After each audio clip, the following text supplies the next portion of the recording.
School میں پڑھتے تھے، مدرسے میں پڑھتے تھے، ایک مجبوری ہو گئی جی، خدا نہ خواستہ گھر میں کوئی پریشانی ہو گئی تو اساتذہ اس پر سزا نہیں دیتے. کوئی خوشی کا موقع ہے گھر میں، فیملی میں کسی کی شادی ہے، اساتذہ اس پر سزا نہیں دیتے. لیکن اگر کبھی پتہ چلتا تھا نا کہ یہ گھر سے تو آیا تھا لیکن مدرسے نہیں آیا، یہ اسکول نہیں آیا، رستے میں غافل ہو گیا، تو یہ بات خوفناک تھی. یہ قابل سزا جرم تھا کہ تو غافل ہو گیا اپنی پڑھائی سے، تو گھر سے آیا اور یہاں نہیں آیا. غفلت قابل سزا ہوتی ہے، مجبوری کی معافی ہوتی ہے. ہمارا آج کل جو مسئلہ ہے وہ غفلت کا ہے. ڈھیر سارے لوگ ہیں، سمجھدار بھی ہیں، سیانے بھی ہیں، معاملہ فہم بھی ہیں، باشعور بھی ہیں، تعلیم کی ڈگریاں بھی رکھتے ہیں، لیکن اگر ان کی زندگیوں کی تکلیفوں کو دیکھا جائے اور بے آباد روح کو دیکھا جائے اور سجدوں سے ان کی دوری کو دیکھا جائے تو ایک ہی بات سمجھ میں آتی ہے کہ پتہ سارا ہے لیکن لے ڈوبی ہے غفلت. توجہ نہیں کی.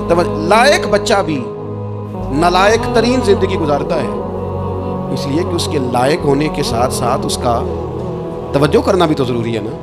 نرے لائق کا کیا فائدہ اگر وہ محنتی نہیں، اگر وہ توجہ ہی نہیں کرتا، اپنا سبق دھیان سے سنتا پڑھتا ہی نہیں، تو جتنا مرضی لائق ہو پیچھے رہ جائے گا. اور کئی نالائق ہوتے ہیں، رٹا لگا کے پاس ہوتے ہیں، پر چلو رٹا تو لگاتے ہیں نا، محنت تو کرتے ہیں نا، جد و جہد تو کرتے ہیں. کئی نالائق جد و جہد کے باعث آگے گزر جاتے ہیں اور کوئی اسی چکر میں رہ جاتے ہیں، میں بڑا لائق ہوں، کل پڑھ لوں گا، پرسوں پڑھ لوں گا، ہفتہ تیاری کر کے پاس ہو جاؤں گا. اپنی زندگی سے غفلت کا پردہ اٹھائیں. اور غفلت اس کے لیے فیصلہ کرنے کی ضرورت ہوتی ہے، پلاننگ کرنے کی نہیں، فیصلہ کرنے کی ضرورت ہوتی ہے کہ میں نے اب غفلت کرنی. ہم نہ جب بھی کوئی پروگرام بناتے ہیں تو منصوبہ بندی شروع کریں. منصوبہ بندی نہ کریں، فیصلہ کریں، کہیں کہ میں نے غافل نہیں ہونا. غفلت غرق دنیا کا نام ہے. اپنے آپ کو غفلت سے بچائیں. آپ دیکھیں حضرت کعب بن مالک رضی اللہ تعالیٰ عنہ فرماتے ہیں، بخاری میں موجود ہے، فرماتے ہیں ایک جنگ میں پیچھے رہ گیا تھا. میرا خیال تھا کل چلا جاؤں گا، گھوڑے اور سواریاں میرے پاس تیز ہیں، مضبوط ہیں، پرسوں چلا جاؤں گا، تیزی سے بھاگ کے میں پہنچ جاؤں گا، میں قافلے کے ساتھ شامل ہو جاؤں گا. لیکن بس تھوڑی سستی ہو گئی، ذرا غفلت ہو گئی. آپ فرماتے ہیں جب سب لوگ چلے گئے حضور علیہ السلام کے ساتھ جہاد میں اور میں پیچھے رہ گیا، تو پھر جب چند دن گزر گئے اور محبوب کے واپس آنے کا ٹائم ہو گیا، تو اب میں غور کرتا سمجھتا تو مجھے مدینے میں یہاں بزدل لوگ نظر آتے. اور کون نظر آتے؟ جو منافق تھے. وہ منافق بزدل دکھائی دیتے، یا مجھے عورتیں اور بچے دکھائی دیتے. میں پریشان ہوا. حضور واپس آ گئے.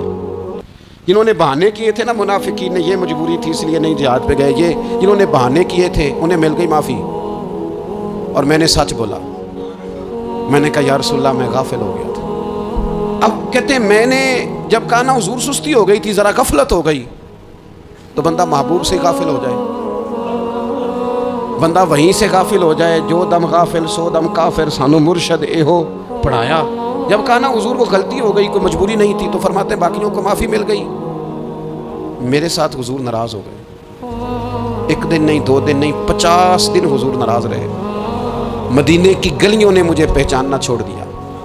در و دیوار سے مجھے یوں لگتا تھا کہ میں پردیسی ہوں. فرماتے ہیں میں مسجد میں آتا تھا، میں جب محبوب کو دیکھتا تو حضور رخ انور پھیر لیتے، اور مجھے پتا تھا جب میرا چہرہ ادھر ادھر ہوتا تو پھر کریم رحمت کی نظر فرماتے 50 دن مسلسل. پھر مجھے حکم ہوا کہ بیوی بھی بھیج دو، میکے بچے بھی بھیج دو، ننہال یعنی تنہا رہ جاؤ. فرماتے ہیں وہ میں نے قید تنہائی کاٹی، لیکن شکر اللہ کا یہ ہے کہ میں سچا تھا، بس ذرا بھول گیا تھا، بس ذرا غفلت ہو گئی تھی. تو فرماتے ہیں پھر اللہ تبارک و تعالیٰ نے میرے اوپر فضل یہ فرمایا کہ میری توبہ کا اعلان رب نے قرآن مجید میں فرمایا. تو غافل نہ بنے کبھی بھی. ہمارا نا مسئلہ یہ ہے، اور آپ نے ناراض نہیں ہونا. ڈھیر سارے لوگ غافل ہو جاتے ہیں، مالدار بھی غافل ہیں، صاحبان علم بھی الا ماشاءاللہ بہت ساری جگہوں پہ غافل ہیں.